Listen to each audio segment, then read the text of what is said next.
So good morning guys.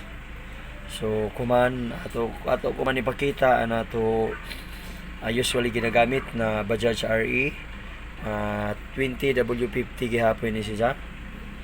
So compare sa bag-o kuman na Patrol Oil 40 gihapon, tapos sa 20W50 gihapon siya. So ato tanawon kuman kung pareha ra ba or kalainan ini sa ila duha. So una magbutang kita ng gamay para ma-identify nato na kunoy diferensya sa ila duha. Okay, amo ini sa Bajaj RE na engine oil. So diri sa Patrol Oil. Okay. So ma-differentiate na to, mas yellowish ang sa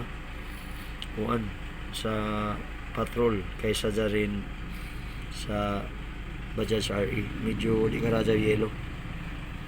So kuman ato ini sa testingan sino pinaka-apyot, pareha ra ba o so tanawan nito guys pagtarong.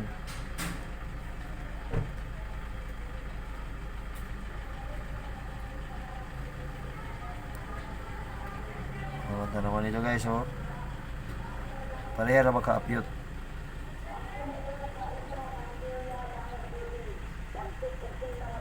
Okay, so ari kita sa Bajaj RE. So tanawa,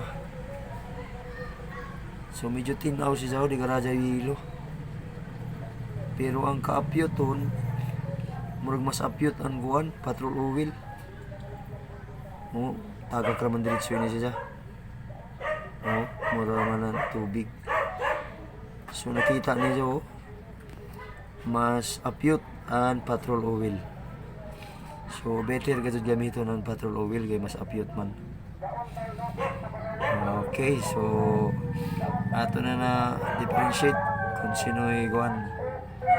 So Patrol Oil guys, Patrol Oil mas apyot siya sanan, mas yellowy siya kaysa Bajaj RE. So thank you for watching guys.